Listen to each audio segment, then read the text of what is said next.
and welcome to Sew Chatty, a podcast about sewing and textile arts. I'm the host, Tabitha, and this podcast is sponsored by Rain Fashion Lines. A lot of us sew for a hobby. My guest today sews for a living. Hi. Hi. Want to introduce yourself and tell me about your sewing journey? My name's Maggie Bell. I've been sewing since I was a little kid. My mom taught me to sew. Oh, yeah. My mom always tells me stories how I'd stand on the chair behind her while she was sewing. And my grandma sewed, and Cool. so that's how I learned. And I just was always crafting, and I'm an artist myself, so I like to make things. Yeah, me too. Very similar background. So what did you go to school for? What's your educational background, and how does that help you with your current job?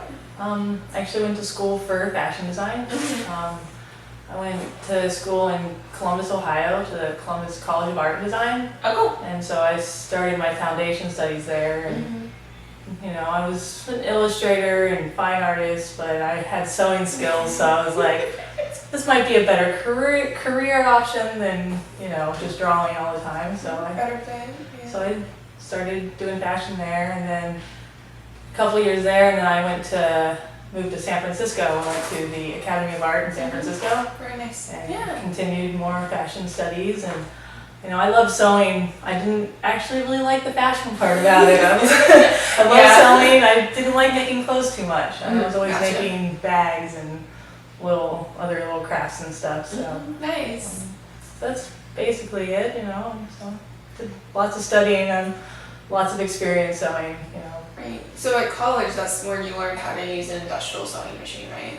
Yes. Yes. Yeah. I never used industrial before college, but that's all they had at school pretty much. So. Oh wow. Okay. Yeah. So it was definitely I don't know. I picked it up really easily. I've always just sewing has come easy to me. So. That was better than my first experience, when it was like, wow, this goes fast. What am I doing? Right, I do remember I'd like to go home and use my home machine for some of my school projects. I'm like, I'm just gonna go home and sew instead of using their lab. So I got used to it. Was it quieter at home rather than at the school lab? Yeah, when I started college, I lived at home, so I wasn't in the dorms or anything. Most students were in the dorms, so I actually had that option, and I was close to home. Nice. So that was nice, and had the space to do it. And then I actually was being paid to be their lab assistant, after hours. I worked, midnight to 3 o'clock in the morning in the sewing lab. I was just, helping everybody. So many new people never sewing before, and they're going into fashion design. I was like, sewing was a breeze. I was like, this should be fun. I already had the sewing skills, and I had to learn the fashion side to it. And then were you learning teaching alongside of that when you were helping people? Yeah, I really got to know machines really well and how to fix them. And every time someone jams one up, then I go help them out. So. Yeah, and that really helps you nowadays with your current job. It does a lot. Yeah. So I definitely had a lot of experience going into my current job. That's really cool. Yeah. So what is your favorite aspect of needing to sew for a living? I like being creative. I really like making things, and right now I'm learning, custom work. So that's tricky. Really making the customers happy. So. What are the skills needed for industrial sewing versus the ones needed for fashion sewing? They're all pretty similar. It's pretty similar. I enjoy what I do more than sewing clothes. It's just really learning the fabrics and a few different techniques here and there, but there's not too much of a difference. It's really just adjusting and just getting to know your surroundings. Right, but you're sewing more box shapes opposed to fitting a body, correct? I don't know. I've been doing a lot of upholstery lately. Oh, there's a lot more than just boxes and that's true. Crazy curves and matching it up. So there's a lot to it. There are a lot of. I watch everyone else at work doing all these straight lines, and I'm over doing the more technical things, and I'm like, I want to work on that straight line. Mine are all over the place. So. Yeah, especially when you do the boat covers, that's a lot more of a curve. Yeah. I really like working on the boats, so. I know you do. Boats are a big passion of mine, so getting to I'm on a boat every day, might not be on the water, but That's true. I get to do a lot of, I enjoy it. Yeah, that's very cool. What is the hardest part of sewing for a living? Making customers happy. Yeah. Trying not to mess up when people are paying thousands of dollars for something, and That's a bit stressful. It can be very stressful and frustrating, and when you make mistakes, it's like I already put a bunch of holes in this. You usually have to start over or something. So Yeah. that's usually the hardest part, and mistakes happen. They do. Yes. A lot of mistakes when I was working there. I still make lots of mistakes.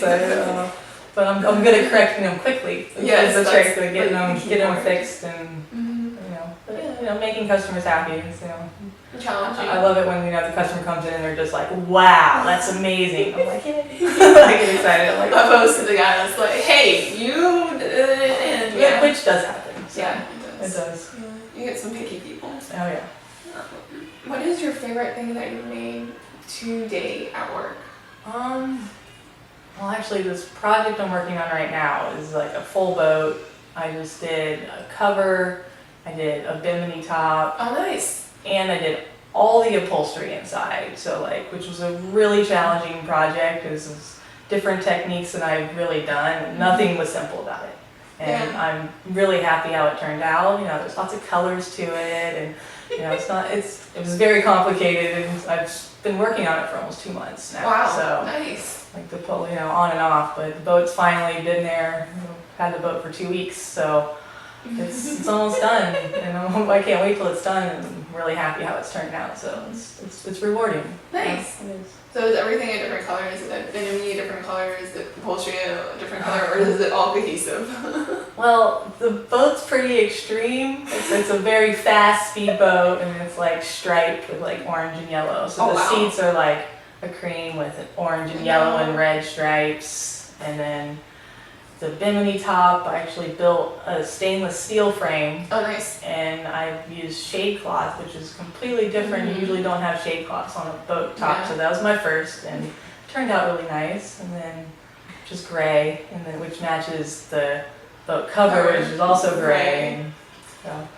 And the front of the boat's a unique shape. It's like 2 pontoons. It comes in I'm building it, and it looked like a spaceship or something when it's all covered. It's pretty cool. So.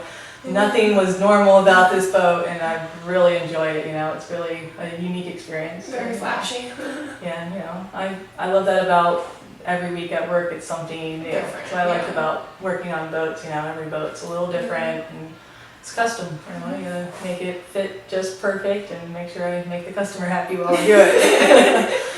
So, what has been the weirdest thing you've ever made at work? Oh, the weirdest thing. A lot of times I don't really ask what I'm covering, because sometimes I'm not really sure, I did make a cover for this big airplane. It was Wow. Well, it was an airplane simulator, so it was the body of an airplane, which was pretty cool. So we had that in the shop, and I got to see it at the Maker Fair. I was like, oh yeah, cool. Your cover for that I made. Was it the red one? The big red one. Okay, right? yeah. So that was really cool to have that in, but yeah. well, I like doing weird stuff like that, But then we've had other projects where I don't know. I just usually focus on the boat, so I get lucky and don't have to do all the odd jobs sometimes. Yeah. But,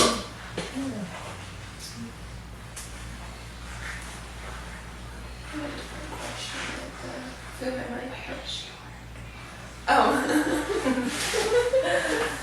So where do you work? That's how I could have started with that. How long have you been there? I work for Reading Canvas, and they're a local business. They've been around for 30 years or more. I've been there almost 3.5 years. And that's family run, right? It is family run. I'm not family, but I've definitely been adopted into the family, which is really nice, and it's a really nice company to work for. It is, yeah. They're fun, and it's small. There's only a couple of us there sewing, so some days it can get crowded when everybody's there, which is maybe 8 people. Yeah.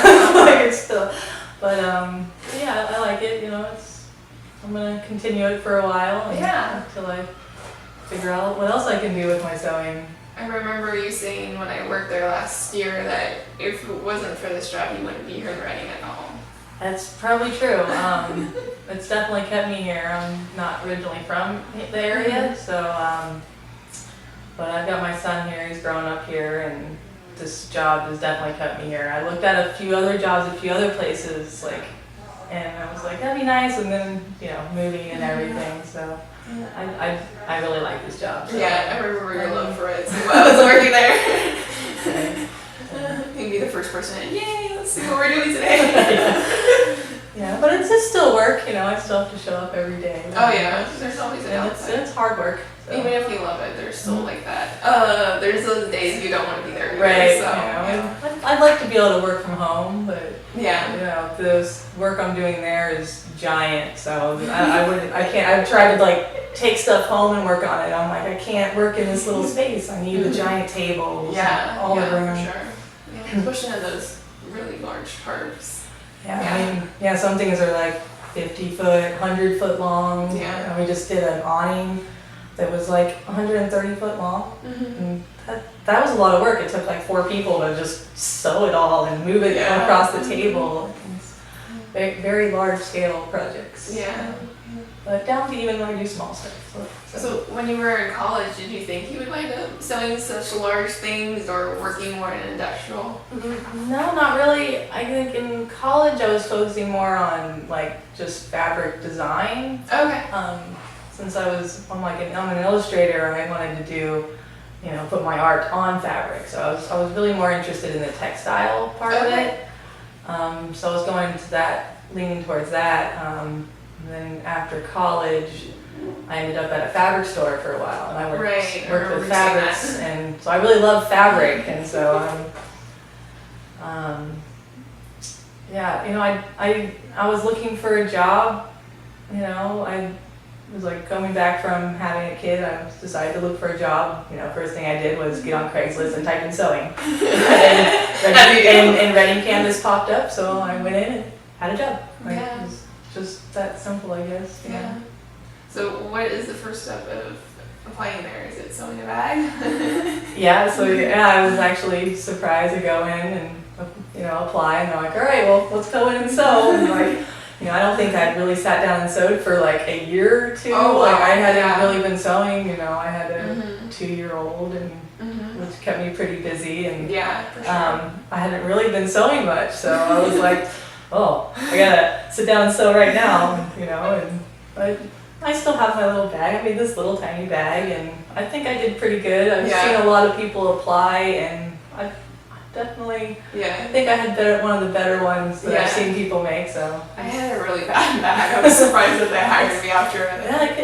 It makes people nervous because you're put on the spot. Here, sew this. You're like, oh, on machines you've never used and fabrics you've never used before. And so it's fun. It is. Yeah. They were like, why did you choose this for your handle? And I'm like, are the same placement? Right? Bad choice. They say do whatever you want. That's true. Yeah, that's true. Yeah. So sewing for work, does it make you want to sew less for yourself, or you jazzed to go home and sew at night? I always want to go home. I'm at work all day, then getting these ideas I should make this and this, and I go home and I'm like, nope, I don't want to sew. I don't sew much at home. I try here and there. The motivation is I've been sewing all day. I've been sewing for 8 hours. Sometimes I'm good on my feet. I just want to sit down. Yeah. But I am teaching my son to hand sew. Which is cute. Nice. He's sewing up his stuffed animals that have holes in them. So that's awesome. Yeah. But I don't do much sewing at home anymore. I've never really been into making clothes much, so. Everyone's like, here, can you hem these pants for me? I'm like, oh, what do I want to do? I remember you brought in this really neat bag that you had made, and it had designs on it, or I want to say Celtic knots. It held 2 bottles. It was really cool. My water jug carriers. Gallon jugs. And I've actually made a couple of them. I'm trying to get a whole bunch, so maybe that's something I could sell. Yeah, that'd be cool. Yeah, little unique bags. I like doing more like bags, which is still like slightly industrial. Right, heavy duty. Yeah. You don't want to drop your bottles. Yeah, that too. Yeah. So what's your advice to young people who want to grow up and do sewing for a living, whether it's industrial or fashion? I would like to see more sewers out there that do more than, there are, a lot of people go to school for fashion, but there aren't, we're constantly looking for new employees and, it's not something people really get into these days. So it's hard to find them, I mean, unless you're in like a big city, there's a lot less, people sewing and those opportunities out there even. But I don't know, I think more kids should learn how to sew because I actually had sewing in home ec in middle school. So which I was like, oh, I can sew already. Which you already got the one up on it. I'm like, I already got this. Home ec was fun.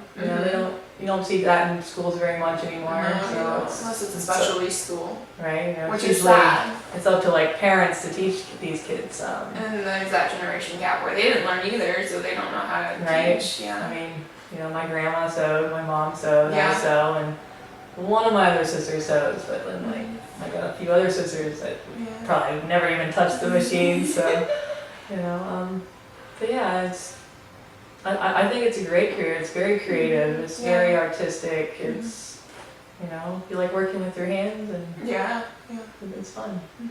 Keeps you out of trouble. Yeah. So, do you have any social medias? Where can people find you on the internet? I don't do too much social media. Okay. I mean, you can find me on Instagram, I guess. I don't have much of my sewing on there though. It's more of my art and drawings. I'm working towards that. I'm trying to get, a line going of just stuff I make. So it would be like arts and other things that are sewn, painted, drawn. Trying to come up with a brand for myself, which I'm not quite there yet. But are you gonna do Etsy or a different avenue? I'll probably try Etsy. I'm still exploring the social media world. I'm not quite there yet. I'm maybe a little behind. So cool. But yeah. I mean, you can find my company on, that I work for online. Yeah. Do you sew custom covers? Custom covers for you. Okay. Like the number 4. So custom covers for you.com. Which, some of my work's on there too, so you can see me there. Yeah. And I need to jump on the bandwagon and get my stuff online. It's hard, it takes time. Right? Because selling, things that I make is, I've never been able to quite find that outlet. Which I'll get there one of these days. Awesome. On my free time when I'm not working a full-time job, Is that such a thing? No. Free time on a full-time job?